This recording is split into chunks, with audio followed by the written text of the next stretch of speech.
Pai do Senhor, meus irmãos, meu nome é Ismael, do canal Retornando às Escrituras, e hoje nós estamos aqui para mais um vídeo da série do estudo do livro de Isaías. Amém, irmãos? Vamos estudar hoje o capítulo 21. Então peço aos irmãos se preparem, né, desde já para nós darmos início ao estudo da palavra do Senhor. Amém, irmãos? Glória a Deus. Então, irmãos, vamos ler aqui, né, capítulo 21, versículo 1, que diz: Peso do deserto do mar, como os tufões de vento do sul, que tudo assolam, ele virá do deserto de uma terra horrível. Então, irmãos, o capítulo 21, né, ele vai falar de profecias, né, contra a Babilônia, contra Edom e contra a Arábia. Deus dá a Isaías uma segunda visão da queda e da destruição da Babilônia. Essa expressão aqui, deserto do mar, né, está se referindo à Babilônia. A Babilônia era um país plano e cheio de lagos, bem como pequenos mares, e era abundantemente regado pelos muitos riachos do rio Eufrates. Nós sabemos que a Babilônia, né, ela será destruída por um exército, né, que passará como um tufão, deixando destruição por toda parte. O versículo fala aqui, como os tufões de vento do sul. Né? Os tufões do sul, eles vêm de repente, eles sopram fortemente, eles carregam tudo diante deles e não há nada que resista a eles. Então foi dessa maneira que Ciro e seu exército ele iria vir do deserto da Média e da Pérsia até a Babilônia. Então havia um grande deserto, né, entre eles e a Caldeia. E o exército que vai destruir a Babilônia vai sair do deserto, que são os medos e os persas e os elamitas. Versículo 2. Tua visão me foi anunciada. O pérfido trata perfidamente, e o destruidor anda destruindo. Sobe, ó Elão, sitia, ó Média, que já fiz cessar todo o seu gemido. Então Isaías está falando aqui, dura visão, né? Por quê? Porque fala de terror, fala de destruição. O pérfido trata perfidamente. O pérfido é aquela pessoa que é desleal, que é traidor, né? Então está dizendo aqui que eles virão do deserto, referindo à estratégia, né, militar empregada por Ciro ao tomar a Babilônia. Então o versículo está dizendo aqui, né? O pérfido trata perfidamente e o destruidor anda destruindo. Então o traidor, ele fora traído e o saqueador, ele foi saqueado. Ou seja, esta era a visão que Isaías estava tendo da destruição da Babilônia, né? As regiões da Média e da Pérsia, elas eram montanhosas, difícil acesso. Elão, irmãos, Elão, ele era um país possuído pelos persas, né? Ele é chamado assim por causa de Elão, filho de Sem. Esse país Elão ele ficava ao leste do rio Eufrates e do Golfo Pérsico. A sua capital se chamava Suzã. Elão ele se aliou à Média, né, para poder batalhar contra a Babilônia. Né? Hoje Elão é o atual Irã. Então a Média ela ficava ao norte da Pérsia, ao leste do rio Eufrates, ao sul do mar Cáspio da Armênia, né, que se uniu também à Pérsia, formando o Império Medo-Persa. Essas alianças, né, elas ajudaram a derrotar a Babilônia. Né?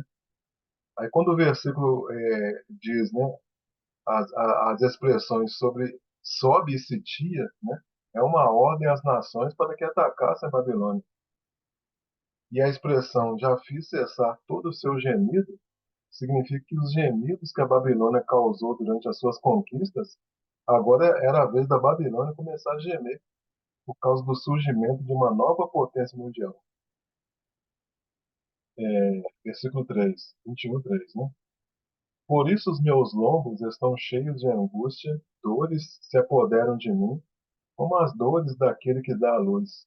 Fiquei abatido quando ouvi e desanimado vendo isso. Então, irmãos, aqui nesse versículo, então, nós podemos observar novamente, né, a sensibilidade de Isaías por causa dos horrores da guerra. Né? A gente já viu isso aqui, né, em versículos passados, né, essa questão da sensibilidade de Isaías. Né? Então, quando Isaías diz meus lombos estão cheios de angústia, né, significa que uma expressão de grande sofrimento por parte de Isaías. E depois que Isaías teve a visão, o profeta ele viu sofrimentos tão terríveis na Babilônia que ele ficou tão apavorado, e por isso que o versículo diz que ele sentiu dores de parto, né? Exatamente porque ele viu, né, todo o sofrimento, né, que iria passar a Babilônia. Verso 4.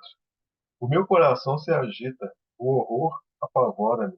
A noite que desejava se tornou em temor. Então aqui está a continuação do versículo 3, né? Continua a descrever a aflição de Isaías. Então, quando Isaías ele teve a visão da destruição da Babilônia, ele teve um profundo sentimento pelo povo, né? Ele se colocou no lugar deles, né? Quando o versículo diz aqui, a noite que desejava, era uma noite de descanso, né? Mas essa noite se tornou um pesadelo. Aquela noite que deveria ser uma noite de descanso para o profeta, se tornou uma experiência de terror. E o prazer, então, acabou quando a cidade foi tomada. O horror apoderou-se deles. A noite de prazer, então, se transformou em medo. Verso 5. Põe-se à mesa, estão de atalaia, comem, bebem, levantai-vos, príncipes, e untai o escudo. Então, irmãos, Isaías aqui ele está fazendo menção sobre o que os babilônicos estavam fazendo na hora do ataque. Isaías ele se refere ao banquete de Belsazar, no momento em que os medos e persas eles atacam a Babilônia. Então, nesse banquete, Ciro, né, ele abriu os diques, né, feitos por Semíramis, né? Quem que é Semíramis, né? Semíramis, ela foi uma lendária rainha da Síria e fundadora do Babilônia. Então, o Ciro, então, ele abriu os diques, né, feitos por Semíramis para confinar o Eufrates a um canal e permitiu que eles transbordassem, né, para que ele pudesse entrar na Babilônia pelo canal do rei. E Isaías, então, ele mostra o rei da Babilônia ordenando que a festa seja preparada.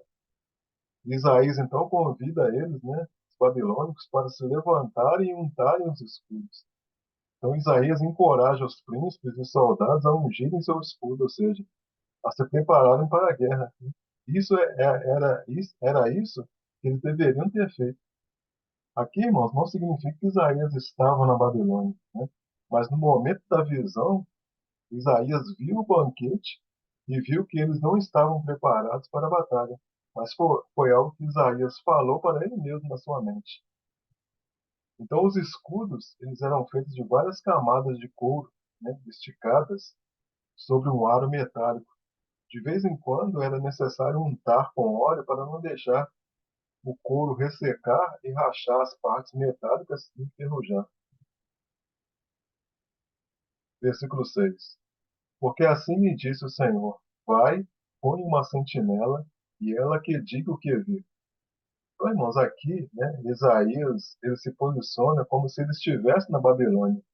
Então, irmãos, é interessante a gente entender isso, porque Deus, né, o que Deus faz com Isaías? Deus transporta Isaías lá para o futuro, né? E Isaías está vendo esses acontecimentos lá no futuro pelo Espírito, né? Então, aqui, Isaías se posiciona como se ele estivesse na Babilônia.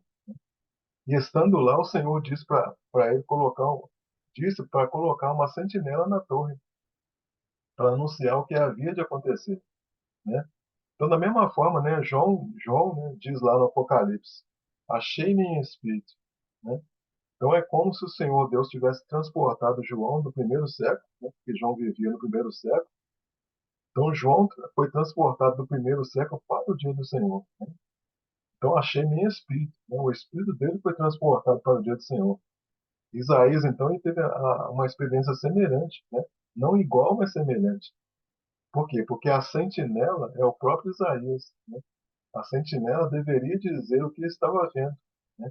Aí no próximo versículo, a sentinela vai dizer o que ele viu, o que ela viu, né?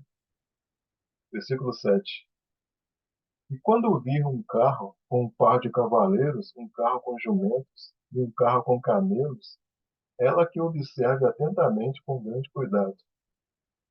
Então, uma sentinela, né, ou um atalaia, ele tinha a responsabilidade de notar a aproximação de tropas inimigas, né? Então, Deus fez de Isaías um atalaia, né?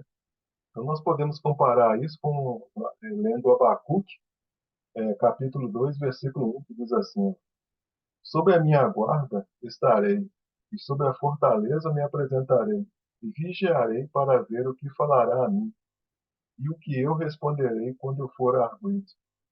Então a sentinela, né, ela viu carros, uma cavalaria em fila de dois, marchando para a destruição da Babilônia. O exército persa, ele usava jumentos e camelos. Os guerreiros de patente maior usavam carros com camelos, e aqueles com patentes menores usavam jumentos. Então, um carro com jumentos e um carro com camelos representam as duas nações unidas contra a Babilônia. Verso 8. E clamou: Um leão, meu senhor. Sobre a torre de vigia estou em pé, continuamente de dia, e de guarda me ponho noites inteiras. Então, irmãos, olha que interessante, né? Que mostra a fidelidade de Isaías, a sua missão como sentinela. Né? Então, a gente vê aqui que a sentinela gritou, né? Um leão, mostrando que a situação era urgente. Né? Os exércitos dos medos e persas, eles foram comparados a um leão. Verso 9. Eis agora vem um carro com homens e um par de cavaleiros. Então respondeu e disse: Caída é a Babilônia, caída é.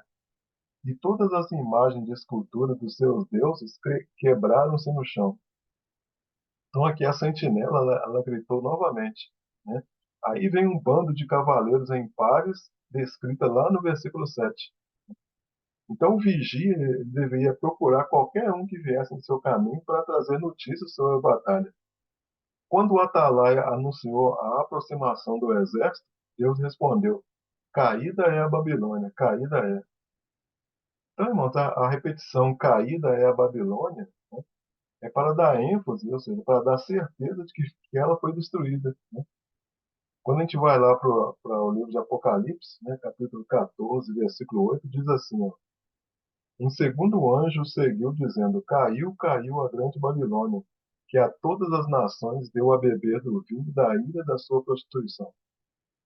Então, o Império Babilônico, né, ou Caldeu, ele caiu em 539, né, antes de Cristo, mas a Babilônia, que representa tudo aquilo que se opõe a Deus, ela só será destruída no final da última semana de Daniel. Versículo 10. Capítulo 21, versículo 10. Ah, malhada minha, e trigo da minha eira, o que eu ouvi do Senhor dos Exércitos, Deus de Israel, isso vos anunciei. Então, irmãos, Isaías agora, ele se dirige ao povo de Deus que estava cativo na Babilônia. A profecia da queda da Babilônia tinha como intenção encorajar o povo de Deus. O profeta ele fala consigo mesmo, né, sofrendo pelo seu povo, para que o povo escutasse. Né? Então ele fala o seguinte: ó, o que eu ouvi do Senhor dos Exércitos, Deus de Israel, isso vos anunciei. Né? Então o profeta ele chama o povo de Deus de malhada minha e trigo da minha eira. Né? O profeta chamou de malhada minha, por quê? Porque os judeus que estavam na Babilônia eram seus compatriotas. Né? O que eu ouvi do Senhor dos Exércitos? Né? Então, mostrando o quê? Mostrando que Isaías não estava inventando essa profecia. Isaías estava falando em nome de Deus. Deus estava dando ao povo uma garantia de esperança para eles. Versículo 11. Peso de Dumá, grita-me de Seir. Guarda, que houve de noite? Guarda, que houve de noite? Então, irmãos, essa é a sétima profecia de condenação às nações. Então, Dumá é a mesma coisa que Seir, que é a terra de Edom. Né? Então, Dumá e Idumeia, né? É tudo a mesma coisa. Dumá, Seir, terra de Edom, Idumeia, né? É o país dos Edomitas. Né? Então, o profeta, ele entrega a sua profecia na forma de um diálogo, né, entre o povo e o vigia, né, o atalaia. Então, as pessoas elas vinham até ele muito cedo pela manhã para saber o que aconteceu à noite. E antes do final do dia, viriam outra vez para saber se tinham algo novo. Então, isso mostra o quê? O quanto eles estavam apavorados. Eles corriam de um lado para o outro para ter notícias. Então o povo edomita, né, ele faz uma pergunta retórica ao profeta, né, sobre o futuro deles, pois a aflição deles, né, já estava prevista. Por isso que foi uma pergunta retórica. Né? Na realidade, né, Edom queria saber se havia alguma esperança, se havia alguma luz para eles. Né? Então o guarda aqui, irmãos, o guarda aqui que fala no versículo, né, é a patrulha noturna que vigiava a cidade. Então aqui Isaías está usando uma metáfora, né? Por quê? Porque o guarda é o próprio Isaías, né? Isaías, como guarda, ele viu o que ia acontecer na alvorada. Então é interessante a gente entender essas metáforas, né, irmãos? Então antes Isaías era o atalaia, né? Agora Isaías está sendo o guarda, né?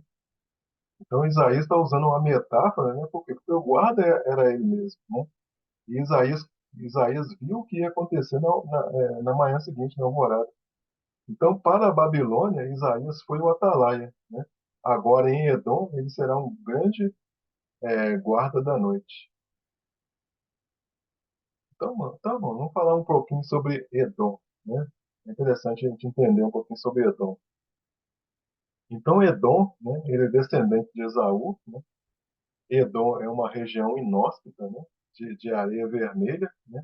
E era um povo inimigo de Israel. Edom é o local que fica entre Israel e a Jordânia. Ismael, ele faz parte, nós sabemos que Ismael, né, faz parte da carne de Abraão. E Esaú perseguiu Jacó. E Esaú, ele vai ser chamado de Edom. Então, um dia, irmãos, Esaú voltou do campo, né, com muita fome, e encontrou Jacó fazendo um ensopado vermelho. E ele pediu um pouco da comida ao seu irmão, mas Jacó exigiu um pagamento, né, o direito de filho mais velho. Esaú, pensando só na comida, aceitou e fez um juramento, transferindo seu direito de filho mais velho para Jacó. Né? Estão lá em Gênesis capítulo 25. Então, assim, Esaú vendeu a sua herança por apenas um ensopado vermelho. Então, por isso que ele foi apelidado de Edom, né? Edom, que significa vermelho. Então, Esaú, irmãos, tomou das mulheres dos cananeus. Isso foi uma afronta, né? Isso foi uma desonra para Deus. Então, nós falamos agora há pouco de Ismael, né? Ismael, que é o filho da carne de Abraão. Ismael, ele vai para o deserto. Esaú também vai para o deserto. E o povo de Ismael e suas 12 tribos, eles se juntam com o povo de Esaú. E Deus chama então esse povo de Edom. Lá em Gênesis 25 diz assim, ó, e saiu o primeiro ruivo e todo como um vestido de pelo. Por isso chamaram seu nome Esaú. Então, irmãos, Esaú, ele era peludo. Edom, nós podemos comparar Edom com o bode peludo de Daniel 8:21. Né? O bode peludo de Daniel 8:21 é o rei da Grécia, que é uma tipologia do reino da besta. Né? O chifre pequeno, ou o anticristo, ele está representado na pessoa de Antíoco Epífanes, que também era grego. Né? Então é interessante a gente fazer essas correlações. Então vamos ver agora, né, o que o profeta Obadias diz a respeito de Edom. Vou ler aqui Obadias, capítulo 1, a partir do versículo 1. Diz assim: Visão de Obadias. Assim diz o Senhor Deus a respeito de Edom. Temos ouvido a pregação do Senhor, e foi enviado aos gentios um emissário dizendo: Levantai-vos e levantemo-nos contra ela para a guerra. Então nós estamos vendo aqui que Edom é um reino, né? Edom é um chifre. Verso 2: Eis que te fiz pequeno entre os gentios, tu és muito desprezado. Então, muito desprezado, né? Ó, eu te fiz pequeno, muito desprezado. Está se referindo que está fazendo alusão aqui ao chifre pequeno. Verso 3: A soberba do teu coração te enganou, como que habitas nas fendas das rochas, na sua alta morada, que diz no seu coração: Quem me derrubará em terra? Se te elevares como a águia e puseres o teu ninho entre as estrelas, dali te derrubarei, diz o Senhor.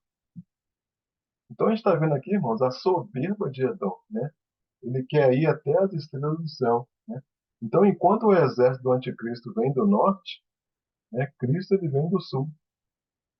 Vamos ver aqui Isaías 63, versículo 1, que diz assim: Quem é este que vem de Edom, de Bosra, com vestes tintas? Este que é glorioso em sua vestidura, que marcha com a sua grande força? Eu que falo em justiça, poderoso para salvar. Então essa profecia aqui, irmão, nós sabemos que ela vai culminar no Armagedon, né? Mas ela começa em Edom, né? Então a batalha do Armagedon, na realidade, ela começa em Edom. O Armagedon vai ser, vamos dizer assim, o local final da batalha, né? Na realidade, a batalha ela começa em Edom. Por isso que lá em Apocalipse vai dizer que o sangue ele vai até os freios dos cavalos, né? O Apocalipse 14, 20 diz assim, ó, e o lagar foi pisado fora da cidade, e saiu sangue do lagar até os freios dos cavalos, pelo espaço de 1.600 estádios, né? Por quê? Porque a batalha, o Armagedon é a final, mas a batalha ela começa em Edom, né? Ó, quem é esse que vem de Edom? De Bosra, né? Então ele passa por Edom, passa por Bosra, até chegar ao Armagedon.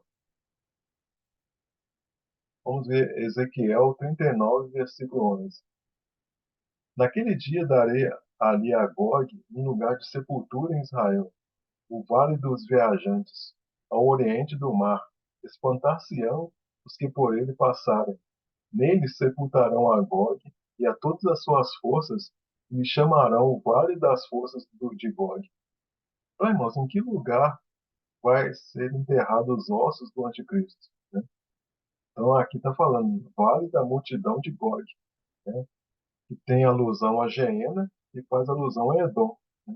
Então o lago de fogo, irmãos, ele fica aqui fora da cidade, aonde? Na terra de Edom. Malaquias 1, 3 e 4 diz assim: Porém aborreci a Esaú e fiz dos seus santos, dos seus montes, uma assolação e dei a sua herança aos chacais do deserto. Se Edom diz, fomos destruídos, porém tornaremos a edificar as ruínas. Então diz o Senhor dos Exércitos, eles edificarão, mas eu destruirei. E Edom será chamado terra de perversidade, e povo contra quem o Senhor está irado para sempre. Então a gente está vendo aqui, irmãos, que existe uma profecia mostrando que a terra de Edom está sendo amaldiçoada. Então nela, na terra de Edom, vai habitar pessoas a quem o Senhor está irado para sempre. Vamos ver agora Isaías 34, 9 e 10, que diz assim: Os ribeiros de Edom se transformarão em piche, e o seu pó em enxofre. A sua terra se tornará em piche ardente. Nem de noite nem de dia se apagará, subirá para sempre a sua fumaça. De geração em geração será assolada, e para todo sempre ninguém passará por ela. Então os ribeiros de Edom, né, os lagos, eles se transformarão em piche, né, que é algo quente, que é algo ardente, né? Eles vão se tornar fogo e enxofre. Então, irmão, o que que o profeta está dizendo aqui? Está dizendo que a terra de Edom vai ser transformada num território dos inimigos de Deus. Esse fogo e esse enxofre e vai ficar ali queimando de dia e de noite. Então a fumaça que vai sair de lá vai ser o quê? Para todo sempre, de geração em geração. E ninguém vai passar por ela, né? Ou seja, ninguém vai atravessar aquela terra. Bom, falamos um pouquinho sobre Edom, né? Vamos voltar agora para Isaías, né? Dando continuidade, capítulo 21, versículo 12, que diz assim: E disse o guarda: Vem amanhã e também à noite, se quereis perguntar, perguntai, voltai e vinde. Então Isaías aqui ele convidou os que perguntavam para que voltassem se eles quisessem ter mais informações sobre aquela noite. Então o Senhor dá ao homem a liberdade de escolha, né? Deus está à disposição do homem para responder às suas indagações, né? Vem amanhã e também à noite, ou seja, haveria sucessões de noites e de dias antes do juízo de Deus, né? O versículo está dizendo, a noite de juízo contra Edom, né? Então esse convite ele consistia em três palavras, né? Perguntai, voltai e vinde. Deus estava avisando para Edom que o dia do juízo deles não estava próximo. A única esperança deles era o arrependimento. E Edom, irmãos, não aceitou o convite e a nação foi tomada pelos medos e persas, que mudaram o nome de Edom para Idumeia. Versículo 13. Peso contra a Arábia. Nos bosques da Arábia passareis a noite, ó viandantes de Dedanim. Então a Arábia, né, irmão? A Arábia do tempo de Isaías ficava entre Edom e a Babilônia. Os árabes, nós sabemos, são descendentes de Ismael. Viandante são aquelas caravanas ou tribos errantes de árabes, né? São refugiados. E Dedanim são os descendentes de Dedã, né? Que é filho de Abraão com Quetura. Nós sabemos que após a morte de sua primeira esposa, Sara, né? Abraão se casou com Quetura e eles tiveram 6 filhos. E essas caravanas de Dedã são obrigadas a se abrigarem nos bosques, fugindo do inimigo. 14. Saí com água ao encontro dos sedentos, moradores da terra de Tema. Saí com pão ao encontro dos fugitivos. Então, Tema, irmãos, eram descendentes de Abraão por meio de Agar e Ismael. As caravanas, né, são os fugitivos que pararam em Tema. Né? Isaías se dirige a Tema e pede que eles ajudem os que foram oprimidos na guerra, né, ou seja, os fugitivos. Verso 15. Por que fogem diante das espadas, de diante da espada desembainhada, e de diante do arco armado, de diante do peso da guerra? Então aqui está mostrando, irmãos, que um exército será trazido, né, sobre eles com espada e arco armado. Verso 16. Porque assim me disse o Senhor, dentro de um ano, como os anos de jornaleiro, desaparecerá toda a glória de Quedar. Então, Quedar é descendente de Abraão por meio de Agar e Ismael, uma poderosa tribo árabe. Então, o versículo está dizendo, ó, desaparecerá a glória de Quedar, né? Ou seja, os numerosos rebanhos desaparecerão. A Arábia também sofreria agressão pelos medos, juntamente com os fugitivos que foram para aquela região. Tudo isso acontecerá dentro de um ano. Então, a queda de Quedar seria certa. Por quê? Porque aconteceria dentro de um ano.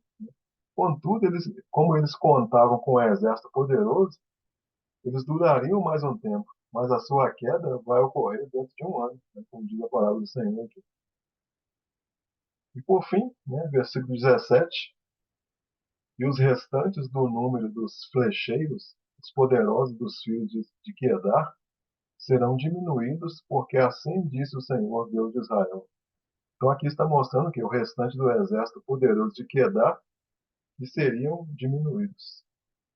Amém, irmãos? Louvado seja o nome do Senhor, né? Então aqui nós encerramos o capítulo 21, né, do livro de Isaías, né?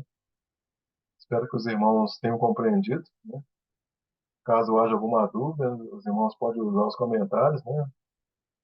Não só para dúvidas, né? Os irmãos podem fazer também comentários a respeito do vídeo, né? O que os irmãos estão achando, né? Se está muito difícil, se está conseguindo assimilar, né, o que está sendo ensinado aqui. Então, eu peço a você que, se você gostou desse vídeo, né, deixar aí seu like, seu joinha. Caso você não seja inscrito no canal, eu peço que você se inscreva no canal. Obrigado a você, então, que assistiu o vídeo até o final. Fiquem todos na graça e na paz de nosso Senhor e Salvador Jesus Cristo. Amém? Glória a Deus.